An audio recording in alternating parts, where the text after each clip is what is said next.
Hello प्यारे दोस्तों, फिर से मौजूद आपका दोस्त आपका होस्ट सोनू चौधरी। आज का जो हमारा वीडियो सेक्शन होगा that is called chemical properties of carboxylic acid. और कार्बोक्सिलिक एसिड में भी हम पढ़ेंगे इथेनोइक एसिड। तो उम्मीद करता हूँ पीछे के वीडियो सेक्शंस आपको बेहद पसंद आ रहे होंगे। जल्द ही हम 12th क्लास के लिए भी वीडियो सेक्शन लेके आ रहे हैं। तो अपने वीडियो सेक्शन की शुरुआत करने से पहले जो भी इस वीडियो सेक्शन के माध्यम से मुझे देख पा रहे हैं उन सभी भाइयों को बहनों को आपके अपने भाई की तरफ से राम राम, सत श्री अकाल, जय हिंद, जय भारत।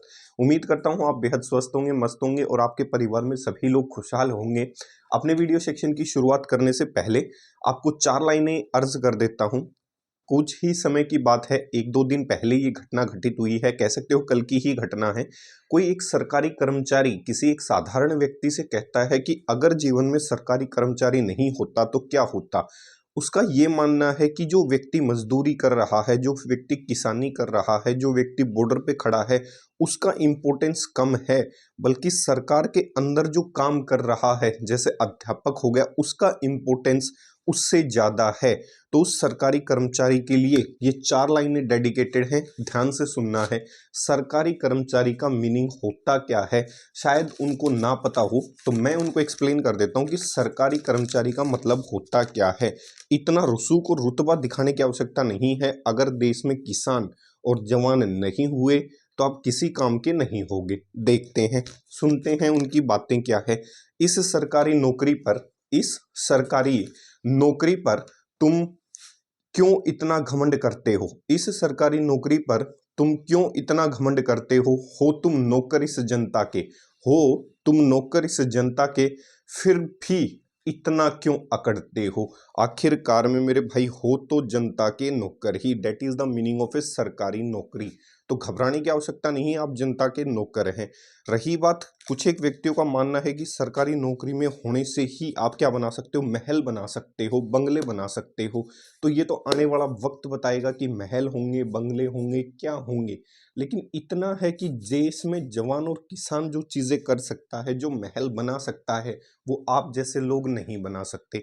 तो ये 4 लाइनें उनके लिए डेडिकेटेड हैं। शायद जॉब करके आ चुके हैं, उन्हें ये तक नहीं पता कि सरकारी नौकरी का मतलब ऐसी नौकरी जो पब्लिक के द्वारा जीएसटी के पैसे से जो सैलरी उनके घर पे पहुंचती है, उस नौकर को सरकारी नौकर कहा जाता है।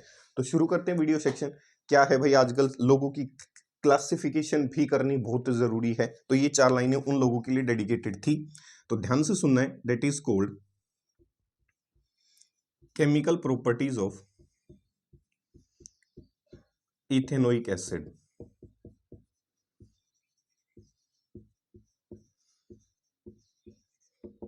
ठीक है भाई। और भाई हमने उन लोगों को भी देखा है जो बंगले में रहते हैं। सबसे ज़्यादा सुसाइड के केस वही करते हैं, अपने आप को किल करने का काम वही करते हैं। और जो साधारण जगह पे रहते हैं, मस्त रहते हैं, बिंदास रहते हैं, उसको उतना ही चाहिए जितना वो जीवन में गुजर बसर कर सके। तो ज़्यादातर जो सुसाइडल टेंडेंसीज होती हैं, जो ज़्यादातर गलत कृत्य करते हैं, वो बंगले में रहने वाले लोग ही होंगे। चलते हैं, chemical properties of ethanoic acid. तो सबसे पहले डेट इज केमिकल नेचर शुरू करते हैं भाई इसका। सही है कि इसका केमिकल नेचर क्या है हम जानते हैं। We know that ethanoic acid, chemical nature में हम पहला इसका क्या प्रूव कर देते हैं, एसिडिक नेचर। भाई नाम में ही लिखा हुआ है क्या, that is called ethanoic acid. We know that acetic acid is a weak acid. पीछे पढ़ाई थी वीक एसिड और स्ट्रॉन्ग एसिड। स्ट्रॉन्ग एसिड्स वो होती हैं जो कंप्लीटली क्या कर जाएं, आयनाइज कर दें गिवन सॉल्यूशन के अंदर। और जो पार्शियली आयनाइज हो जाएं उसे आप एसिड को क्या कह सकते हो, weak acid.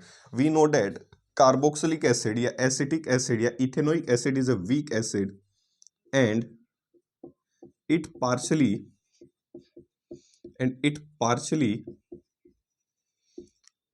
and it partially ionized in their aqueous solution and it partially ionized in their aqueous solution to give H positive ion. भाई अपने एक्वस सॉल्यूशन में वो क्या कर जाएगी, पार्शियली आयनाइज हो जाएगी। सही है, ये एक्वस, एक्यू का मतलब होता है एक्वस सॉल्यूशन। और एक वीक एसिड है तो weak acid is represented by double headed arrow. किस में टूट जाएगी, CH3CO नेगेटिव एसीटेट आयन के अंदर टूट जाएगी। कौन से आयन के अंदर मेरे भाई, एसीटेट आयन के अंदर।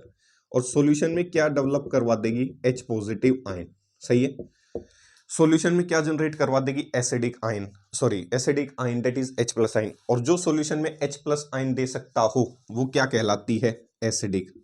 Those species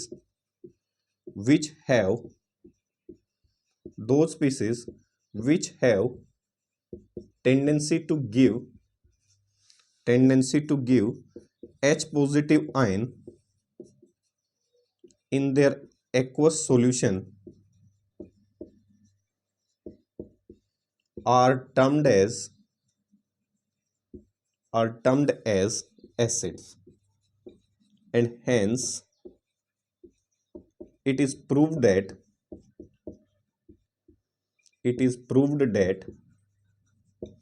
acetic acid is a acid. Acetic acid या फिर इसे आप क्या कह सकते हो, ethanoic acid is a acid. Prove कर दिया भाई हमने।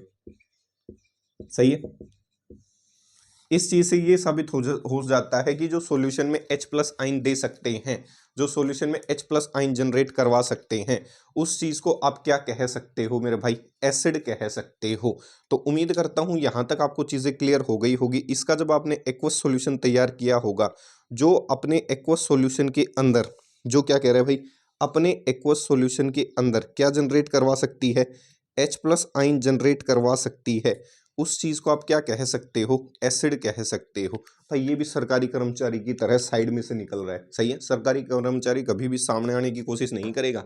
उसके पास एक खास बात होगी, क्या, चिकनी चुपड़ी बातें करने में वो एक्सपर्ट होता है। सही है, तो एक प्रकार का बड़ा खतरनाक व्यक्ति होता है सरकारी कर्मचारी। इसीलिए देश का भट्टा गोल हो चुका है। कुछ एक असामाजिक घुस जाते हैं सरकार के सिस्टम में, तो उस असामाजिक तत्व की वजह से पूरा समाज क्या हो जाता है, खराब हो जाता है। ठीक है, कुछ एक तो शिक्षा में घुस जाते हैं, तो उनकी वजह से शिक्षाएं भी खराब हो जाती हैं। ठीक, और फिर आने के बाद बड़े बड़े भाषण देते हैं कि हमने ये बदल डाला, वो बदल डाला, फिर जिसमें भी घुसते हैं उसको खत्म करना शुरू कर देते हैं। देखो भाई, सही है। अब कैसे प्रूव करें कि इसका एसिडिक नेचर है, तो दूसरी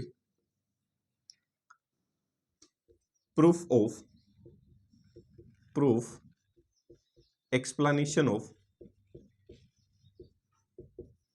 एसिडिक बिहेवियर, ये रिएक्शन भी है और ये इसकी प्रूफ एक्सप्लेनेशन भी है। एक साथ दो काम कर रहे हैं। आपसे कोई कहे कि आपको ये साबित करना है कि ये एसिड है, ठीक है, अब एक्वस सॉल्यूशन में H प्लस आयन देगी।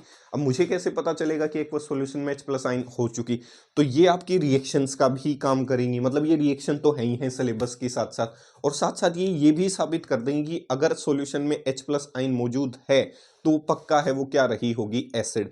तो एसिड के भी बिहेवियर को प्रूव हम एक साथ कर रहे हैं, प्लस रिएक्शन जो है एनसीईआरटी की प्लस कॉम्पिटिटिव एग्जाम की, वो भी एक ही साथ क्या करते जा रहे हैं, क्लियर करते जा रहे हैं। रिएक्शन सेपरेट आती है तो भी आंसर यही रखना है, और प्रूफ एक्सप्लेनेशन पूछता है एसिडिक बिहेवियर की, तो भी इस आंसर को क्या रखना है, सेम रखना है। तो यहां तक आंसर में किसी भी प्रकार का कोई बदलाव होता हुआ नजर नहीं आएगा। तो सबसे पहले जो होता है, सबसे पहले that is called litmus test. सही है, तो लिटमस टेस्ट आपको पता है क्या करता है, एसिड अगर सॉल्यूशन एसिडिक सॉल्यूशन है, सही है भाई, इजेमार करके आप अपने आप लिख सकते हैं। सॉल्यूशन अगर एसिडिक हुआ तो वो क्या करेगा, it turns blue litmus to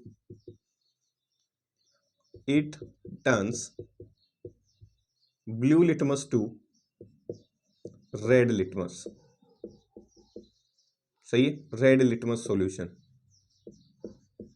acidic अगर सॉल्यूशन रहा, एसिडिक सॉल्यूशन क्या करता है, ब्लू लिटमस को किस में कन्वर्ट कर देता है, रेड लिटमस के अंदर कन्वर्ट कर देता है। तो इस चीज से आप ये साबित कर दोगे कि उसके सॉल्यूशन में क्या मौजूद रहा होगा, H प्लस आयन मौजूद रही है। दूसरा, मान लो इससे प्रूव नहीं करना चाहते, तो दूसरा होता है रिएक्शन विद एक्टिव मेटल। पीछे भी करवाई थी, अल्कोहल में जा सकते हो आप। एक्टिव मेटल वो मेटल्स होते हैं जिन मेटल्स की रिएक्टिविटी अच्छी खासी ज्यादा होती है, और जैसे ही उन्हें आप एसिड से ट्रीट करेंगे, जैसे ही उन्हें आप किससे ट्रीट करते हुए नजर आएंगे, एसिड से, तो जैसे ही आप उसे एसिड से ट्रीट करेंगे तो उसके सॉल्यूशन में कौन सी गैस इवोल्व होती हुई नजर आएगी, हाइड्रोजन गैस। और किसी के भी सॉल्यूशन में से हाइड्रोजन गैस तब निकल सकती है जब उसके पास टेंडेंसी हो सॉल्यूशन में क्या देने की, H प्लस आयन देने की टेंडेंसी हो, तब जाके कौन सी गैस इवोल्व हो सकती है, that is called hydrogen gas. तो ये क्या कहता है, when carboxylic acid, when carboxylic acid कौन सी, ethanoic acid, when carboxylic acid या ethanoic acid is treated with किससे, is treated with active metal, सही है। कुछ एक एक्टिव मेटल बता देता हूं, like sodium, potassium, calcium, magnesium etcetera. When carboxylic acid is treated with active metal, it will result in evolution of, it will result in evolution of hydrogen gas. कौन सी gas evolve करने की कोशिश करेगा, hydrogen gas. और hydrogen gas किसी भी solution में से तब निकल सकती है जब सॉल्यूशन के पास क्या टेंडेंसी हो, H प्लस आयन देने की टेंडेंसी हो। कोई भी सॉल्यूशन में से हाइड्रोजन गैस तब निकलती है जब सॉल्यूशन उसको क्या दे सकता है, H प्लस आयन दे सकता है। ऐसे होती है रिएक्शन, तब जाके क्या निकलती है, हाइड्रोजन गैस। तो ये H प्लस आयन किससे आई होगी, to acidic solution. Acidic solution ने H प्लस आयन दी होगी जब सॉल्यूशन में जाके कौन सी गैस इवोल्व हुई होगी, हाइड्रोजन गैस। तो एसिटिक एसिड का जो सॉल्यूशन है अगर वो एसिडिक रहा होगा तो उसके सॉल्यूशन में H प्लस आयन जनरेट हुई होगी, उस H प्लस आयन की वजह से सॉल्यूशन में कौन सी गैस इवोल्व हो गई होगी, हाइड्रोजन गैस। तो हम इनडायरेक्टली कह सकते हैं किसी के सॉल्यूशन में अगर हाइड्रोजन गैस इवोल्व हो रही है तो वो हाइड्रोजन गैस किसी H प्लस आयन की वजह से इवोल्व हुई होगी।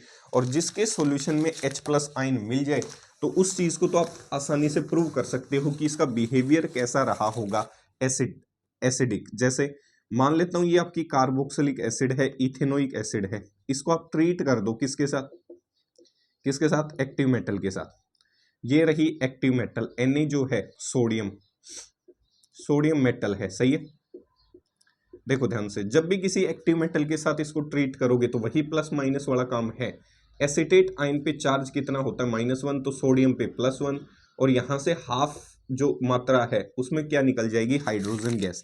अगर आप इसे बैलेंस फॉर्म में लिखोगे तो भी कोई दिक्कत नहीं है, और ऐसे लिखते हैं तो भी किसी प्रकार की कोई दिक्कत नहीं है। मान लेते हैं कई बार क्वेश्चन इन पे नहीं आता, कई बार क्वेश्चन इस पे आ जाता है, पोटाशियम पे, तो इसकी रिएक्शन भी क्या होगी, सोडियम एसीटेट की जगह क्या बन जाएगा मेरे भाई, पोटाशियम एसीटेट बनता हुआ नजर आएगा। बस इतना फर्क है कि इसका नाम क्या होगा, पोटाशियम एसीटेट, और ऊपर वाले का नाम क्या होगा, सोडियम एसीटेट।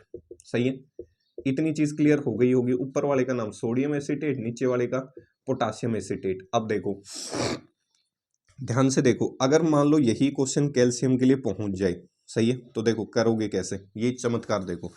एसिड जो है वो दो हिस्सों में टूट जाती है, एसीटेट आयन में टूट जाती है प्लस H प्लस आयन में। और कैल्शियम पे चार्ज कितना होता है, आप पीछे पढ़ चुके, +2। आपको पता है माइनस के साथ क्या जुड़ेगा, प्लस। तो एसीटेट आयन एक से ज्यादा एटम होता है, क्या लगा दूं, ब्रैकेट। चार्ज फॉर्मूला मेकिंग पहले सिखा चुका भाई। ये इसके साथ जब क्रॉस मल्टीप्लाई करोगे तो ये इसमें कन्वर्ट होती हुई नजर आएगी, CH3CO होल ट्वाइस। सही है, इतनी चीज क्लियर हो गई होगी। इसे आप क्या कह सकते हो, कैल्शियम एसीटेट कह सकते हैं। तो यहां से ये गैस इवोल्व होती हुई क्या आएगी, नजर आएगी, कह सकता हूं। सही है, अगर आप इसे बैलेंस फॉर्म में लिखोगे तो H2 कह सकते हो, मान लेता हूं ऐसे आपने लिखा होगा, तो 2 पीछे लगा देना। तो ये किस कौन सी गैस इवोल्व होती हुई नजर आएगी, हाइड्रोजन गैस। तो इस तरीके से ये जो है ये फॉर्मूला मेकिंग में सिखा दिया था भाई बहुत पहले। एसीटेट आयन पे -1, कैल्शियम पे चार्ज 2, क्रॉस मल्टीप्लाई करना है। जैसे ही क्रॉस मल्टीप्लाई करोगे तो ये इसमें क्या हो जाएगी, कन्वर्ट। तो सॉल्यूशन से हाइड्रोजन गैस तब इवोल्व हुई होगी जब सॉल्यूशन के पास टेंडेंसी हो क्या देने की, क्या देने की, H plus ion.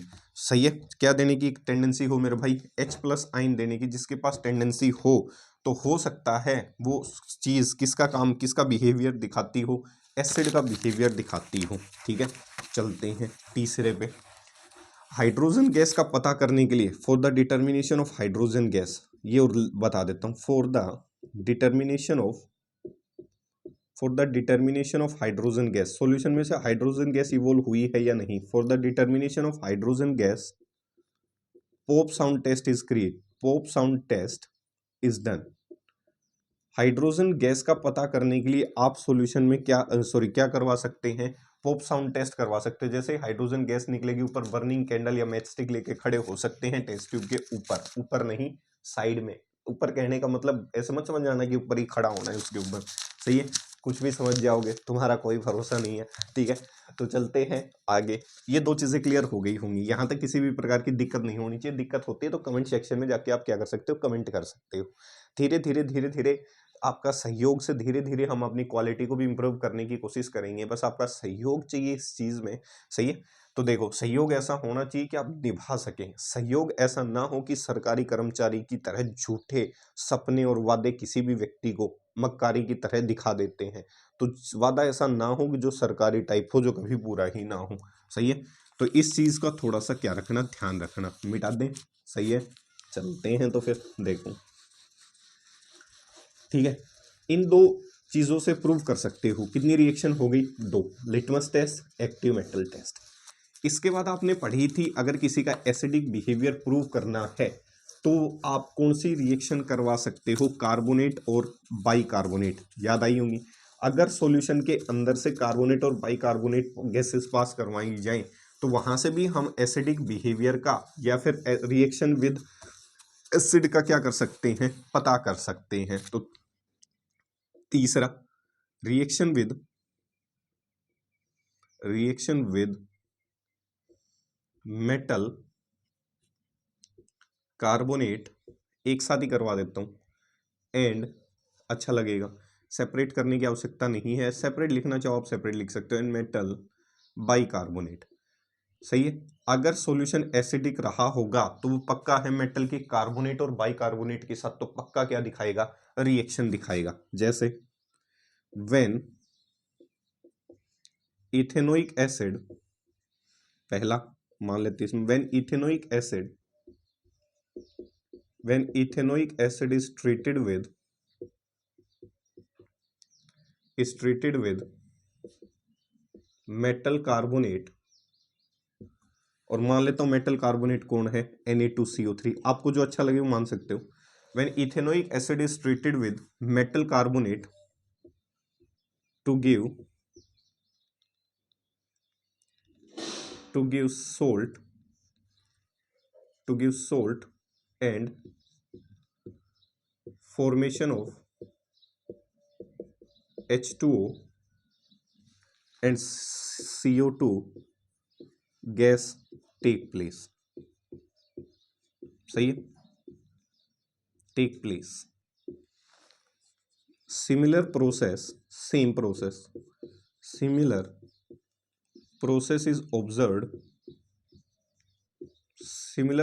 is observed when ethanoic acid is treated with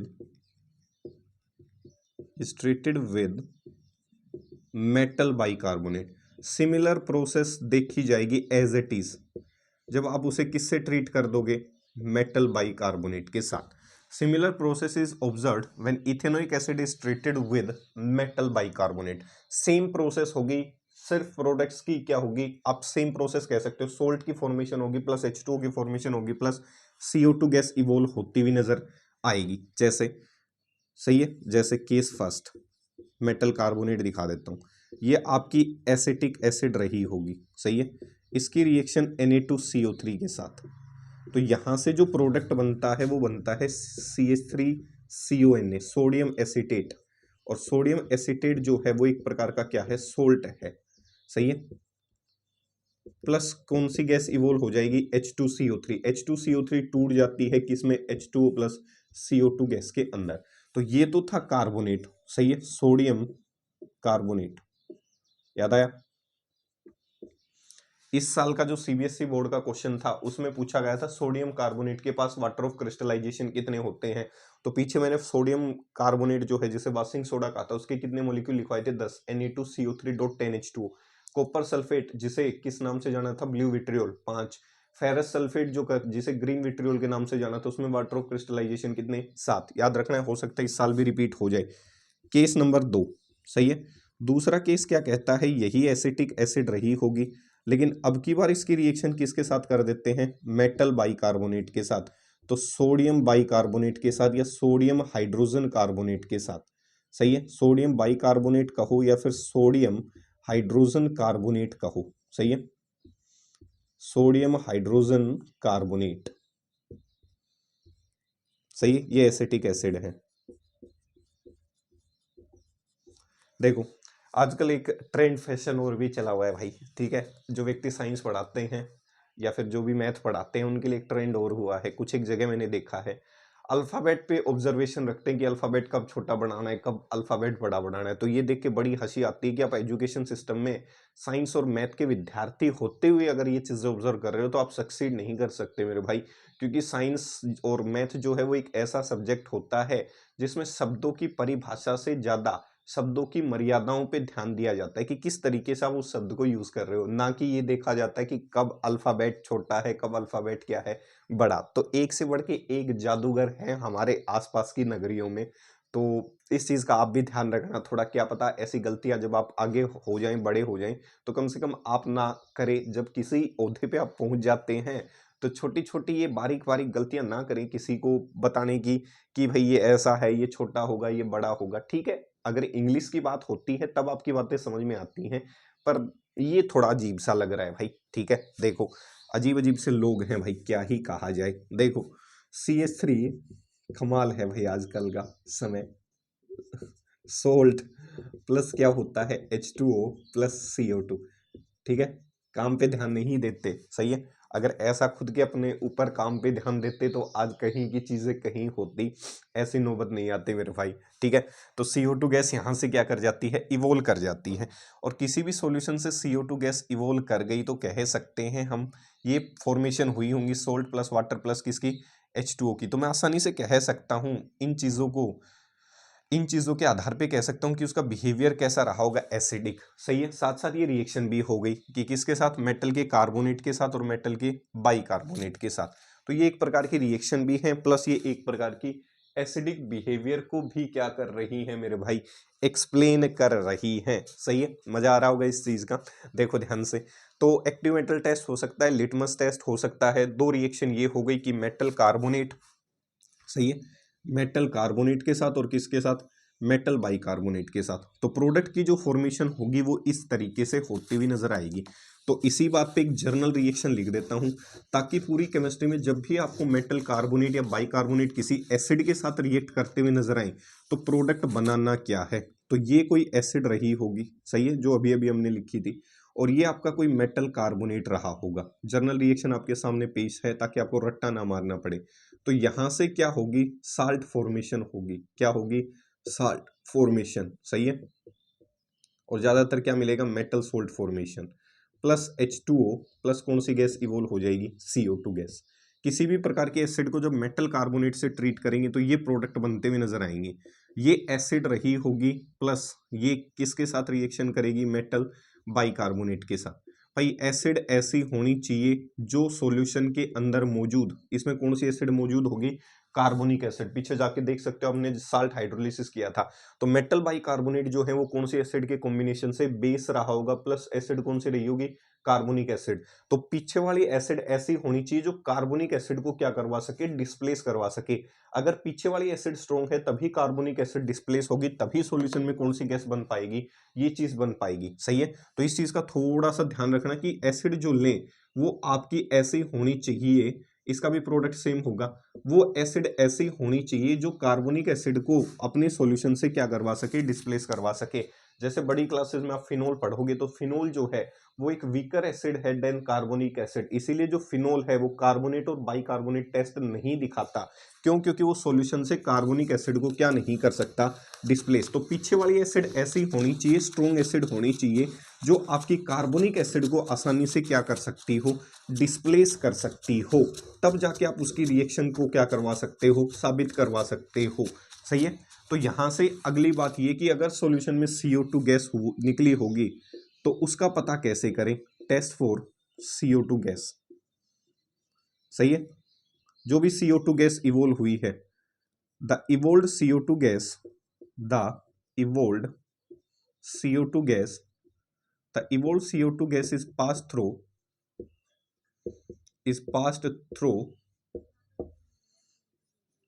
quicklime solution, is passed through quicklime solution.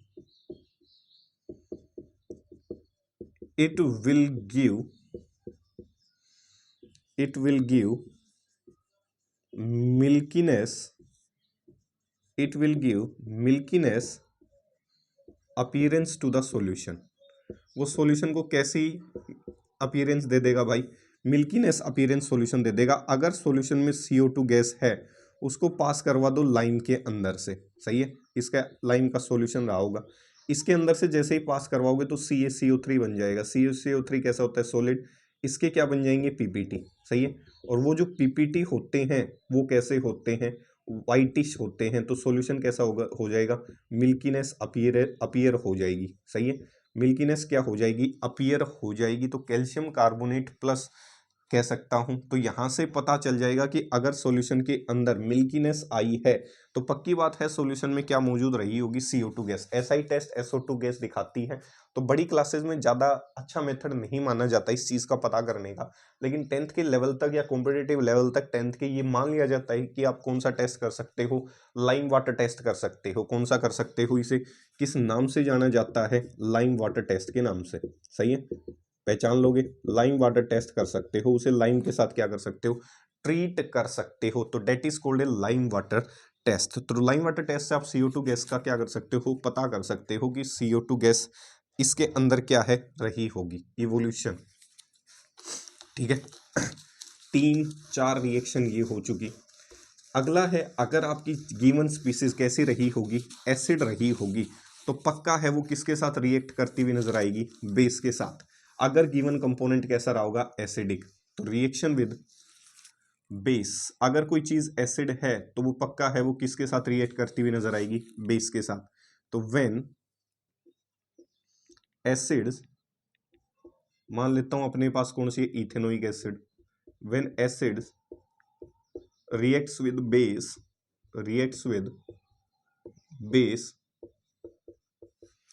it will result in formation of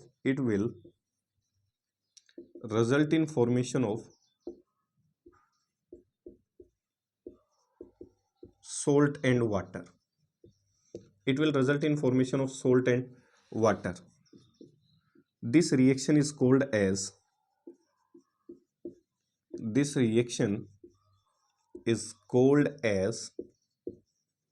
neutralisation reaction.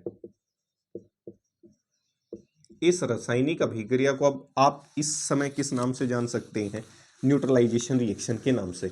मैं क्या कह रहा हूं भाई, छोटी भाषा में लिख देता हूं। मान लो ये इजेमार नहीं समझ में आई, ये कोई एसिड रहा होगा जब वो किसी बेस के साथ रिएक्ट करे।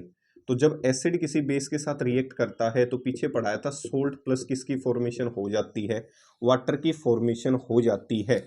इस समय इस रासायनिक अभिक्रिया को किस नाम से जाना जाता है? न्यूट्रलाइजेशन रिएक्शन के नाम से जाना जाता है।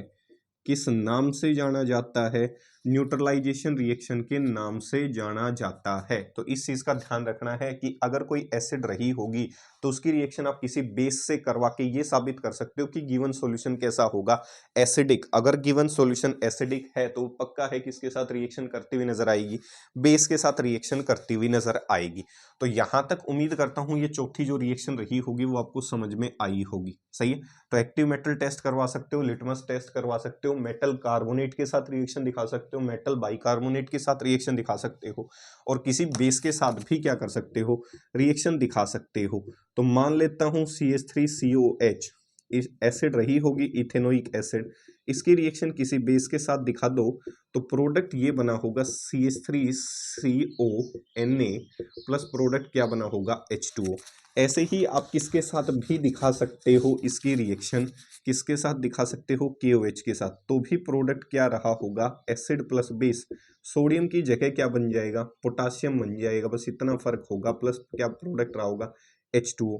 इसी की रिएक्शन अगर आप किसके साथ दिखा देते हैं? सही है, किसके साथ दिखा देते हैं? कैल्शियम हाइड्रोक्साइड के साथ दिखा देते हैं। तो देखो पीछे प्रोडक्ट बनाया था तो CH3CO एसिटेट आयन पे चार्ज -1, कैल्शियम पे चार्ज कैसा? +2, क्रॉस मल्टीप्लाई हो जाएगा, कैल्शियम एसीटेट प्लस कौन सी गैस इवोल्व होती हुई नजर आएगी, सॉरी प्लस क्या बनता हुआ नजर आएगा, वाटर बनता हुआ नजर आएगा। तो ये जितनी भी चीजें बनी है ये सारे के सारे सोल्ट हैं। सोल्ट वो स्पीसीज होती है जिसके पास कैटाइनिक और एनाइनिक पार्ट मौजूद हो, उस चीज को आप क्या कह सकते हो, सोल्ट कह सकते हो। ये सारे के सारे क्या मौजूद है मेरे भाई, बेस मौजूद है। अगर बेस किसी एसिड के साथ रिएक्ट करता है तो क्या बना लेता है, क्या बना लेता है, सोल्ट प्लस वाटर बना लेता है। सही है, सोल्ट प्लस क्या बना लेता है, वाटर बना लेता है। तो यहां से आप कह सकते हो कि गिवन सॉल्यूशन आपका क्या रहा होगा, एसिडिक रहा होगा। तभी जाके एक बेस ने किसके साथ रिएक्शन की होगी, एसिड के साथ। यहां तक उम्मीद करता हूं ये चीजें क्या हो गई होंगी, क्लियर हो गई होंगी। यहां तक किसी भी प्रकार की कोई दिक्कत नहीं होनी चाहिए। सही है, यहां तक चीजें क्या कर लोगे, क्लियरिफाई कर लोगे, ठीक है, पहचान लोगे। यहां तक किसी भी प्रकार की कोई दिक्कत है तो आप कमेंट सेक्शन में क्या कर सकते हो मेरे भाई, पूछ सकते हो, ठीक है। इसके बाद करते हैं डेट इज कोल्ड, खास रिएक्शन होती है हाइड्रोलिसिस रिएक्शन, पांचवी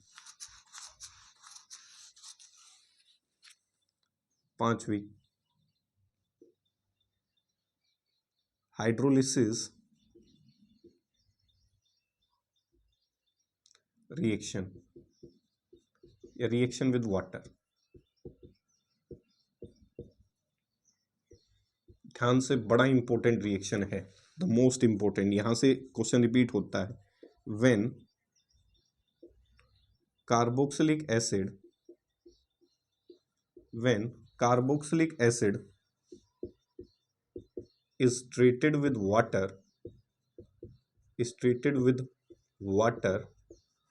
when carboxylic acid is treated with water in the presence of acidic, or basic medium, in the presence of acidic and basic medium, it will result in formation of, carboxylic acid नहीं, when ester. सही है, अब ये ester कहां से आ गया वो समझाऊंगा। जब एस्टर की hydrolysis, when ester is treated with water in the presence of acidic और basic medium, it will result in formation of, क्या बना देगा, it will result in formation of soap and, ध्यान से देखना है, alcohol. It will result in formation of soap and alcohol. ध्यान से देखना है क्या कहा, ये कोई एस्टर होता है, अभी बताऊंगा ये एस्टर अचानक से कहां से प्रकट हो गया। देखो ये कोई क्या रहा होगा, एस्टर मौजूद रहा होगा, ये आपका क्या मौजूद रहा होगा, कोई एस्टर मौजूद रहा होगा। याद करो एस्टेरिफिकेशन रिएक्शन हमने की थी, सही है। ये कोई एस्टर रहा होगा, जब इसकी हाइड्रोलिसिस करवा दी जाती है किसके मीडियम में, एसिडिक या बेसिक मीडियम के अंदर। मान लेता हूं आपका मीडियम कैसा है, बेसिक मीडियम है। तो जैसे ही बेसिक मीडियम के साथ रिएक्शन करोगे तो यहां से जो प्रोडक्ट बनेगा डेट इज कोल्ड RCONA, या फिर कई बार क्या बन जाती है, इसे आप सोप भी कह देते हैं। मतलब NaOH जो है वो रिएक्शन में क्या करना शुरू कर देता है, पार्टिसिपेट करना शुरू कर देता है, प्लस यहां से क्या बन जाएगा, अल्कोहल। क्या बन जाएगा, अल्कोहल। तो इस रिएक्शन को कई बार स्पोनिफिकेशन के नाम से जाना जाता है। This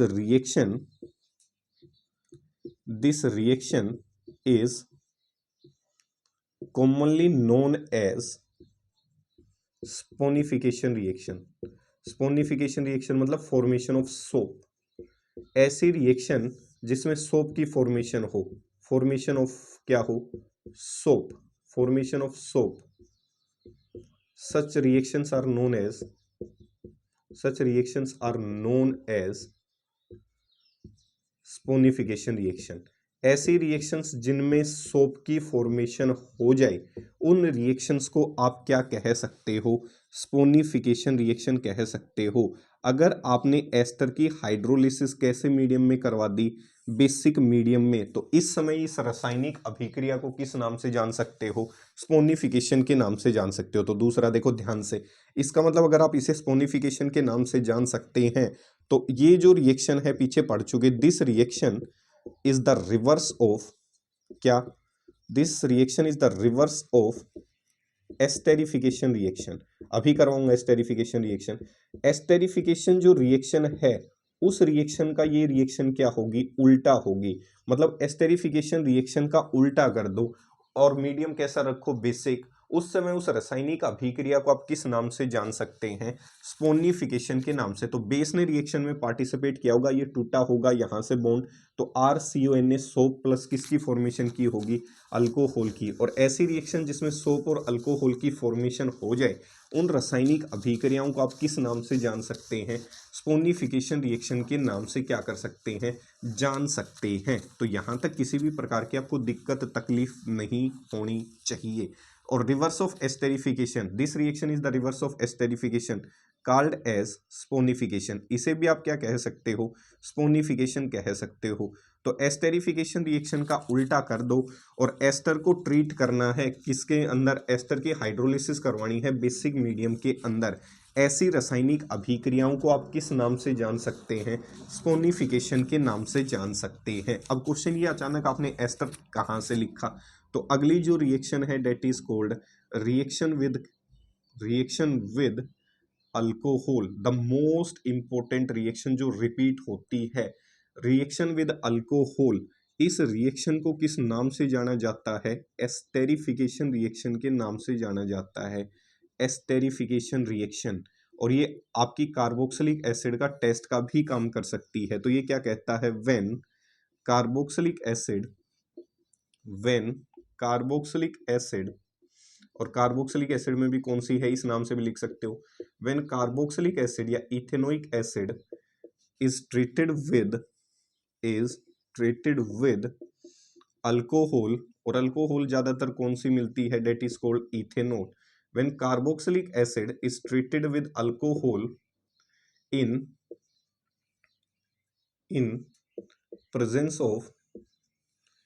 presence of acid catalyzed medium, in presence of acid catalyzed medium, या फिर in the presence of acid catalyst, in presence of acid catalyzed medium, result in formation of किसकी फॉर्मेशन करेगा? result in formation of ester and water. देखो इसीलिए मैंने क्या कहा था, रिवर्स ऑफ एस्टेरिफिकेशन, क्योंकि उसमें एस्टर की रिएक्शन पानी के साथ बेसिक मीडियम के अंदर, तब जाके ये प्रोडक्ट बने थे कि साल्ट ऑफ कार्बोक्सिलिक एसिड या कार्बोक्सिलिक एसिड प्लस क्या बनी थी? Alcohol. This reaction is called as esterification reaction. इस रिएक्शन को आप किस नाम से जान सकते हैं? एस्टेरिफिकेशन रिएक्शन के नाम से। सही है। तो ये reaction, this reaction is used as a test for carboxylic acid. ये आपकी जो कार्बोक्सिलिक एसिड है जिसे आपने इथेनोइक एसिड माना है, उसके लिए टेस्ट का काम कर सकती है, because it will give fruity smell product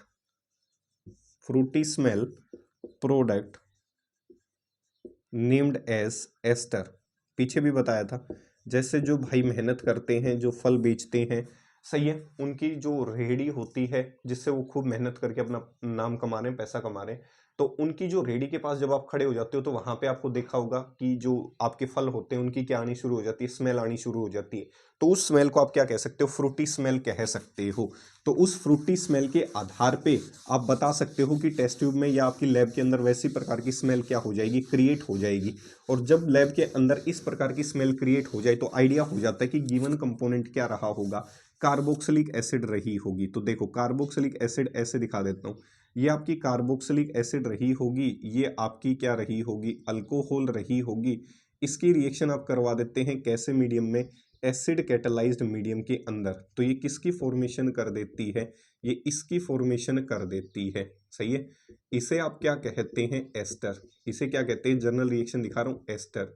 और ये आपकी क्या है, अल्कोहल, सही है। और ये आपकी क्या है, कार्बोक्सिलिक एसिड, सही है। इतनी चीज क्लियर हो गई। अल्कोहल जो है वो H देता है, कार्बोक्सिलिक एसिड याद रखने के लिए क्या रखोगे, OH।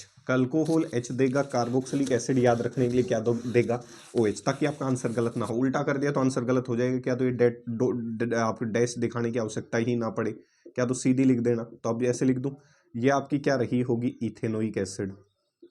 इस इथेनोइक एसिड की रिएक्शन करवा दूं किसके साथ, इथेनॉल के साथ। 2 कार्बन की चेन, साथ OH ग्रुप, उस चीज को अल्कोहल H देगा, कार्बोक्सिलिक एसिड OH। ताकि आपको चीजें क्या ना करनी पड़े, रटना ना पड़े कि भाई ये इतना लंबा चौड़ा प्रोडक्ट हम कैसे याद रखेंगे। तो अल्कोहल H देगा और कार्बोक्सिलिक एसिड क्या देगा, OH। दोनों से वाटर निकाल दो, तो आपका जो एसिड कैटलिस्ट है वो यहां से पानी निकालने का क्या करेगा, काम करेगा।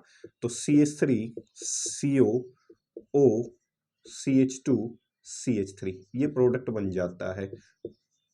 इस प्रोडक्ट को क्या कहते हैं, एस्टर। और इसके अंदर कैसी स्मेल निकलती है, फ्रूटी स्मेल। तो हमें आइडिया हो जाएगा कि गिवन सॉल्यूशन के अंदर क्या मौजूद रहा होगा, क्या मौजूद रहा होगा मेरे भाई, ये मौजूद रहा होगा। अब देखो, ये कहा था मैंने एस्टर की हाइड्रोलिसिस करवा दो, तब जाके उल्टी जो रिएक्शन होती है उस रिएक्शन को आप क्या कह सकते हो, स्पोनिफिकेशन रिएक्शन कह सकते हो।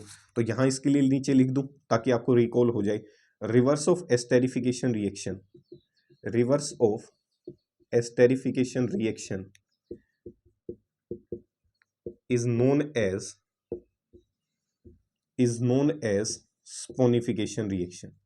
एस्टेरिफिकेशन रिएक्शन का जो उल्टा है स्पोनिफिकेशन रिएक्शन। मीडियम कैसा होना चाहिए, basic medium. Reverse of esterification reaction, अगर आप बेसिक मीडियम में एस्टर की हाइड्रोलिसिस करवा देते हो और एस्टेरिफिकेशन रिएक्शन का उल्टा कर देते हो, तो उस समय उस रिएक्शन को किस नाम से जाना जाएगा, स्पोनिफिकेशन रिएक्शन के नाम से। छोटा सा वीडियो सेक्शन था, उम्मीद करता हूँ बेहद स्वस्थ होंगे, मस्त होंगे, मजा आया होगा इस वीडियो सेक्शन में। तो अगर चीज़ें पसंद आती हैं तो हाथ जोड़कर विनम्र भाव से निवेदन है, चीज़ों को लाइक करना है, शेयर करना है, सब्सक्राइब करना है। कंटेंट अच्छा हो तो ही करना है, सही है। मिलेंगे वीडियो सेक्शन में उसी एनर्जी के साथ, उसी जोश के साथ। जानने से पहले आपको बता देता हूँ फिर से, सरकारी कर्मचारी का मीनिंग होता है एक ऐसा नौकर जो देश के पैसे से जिसके घर पे सैलरी पहुंचाई जाए, किसान के घर से पैसे पहुंचाए जाएं, जवान के घर से पैसे पहुंचाए जाएं, उस कर्मचारी को सरकारी कर्मचारी या सरकारी नौकर कहा जाता है, पब्लिक सर्वेंट कहा जाता है। तो उछलने की आवश्यकता नहीं है, हैं आप पब्लिक सर्वेंट। मिलते हैं वीडियो सेक्शन में नए जोश के साथ, नई उमंग के साथ। तब तक के लिए आपका दोस्त आपसे विदा चाहेगा। तब तक के लिए जय हिंद, जय भारत।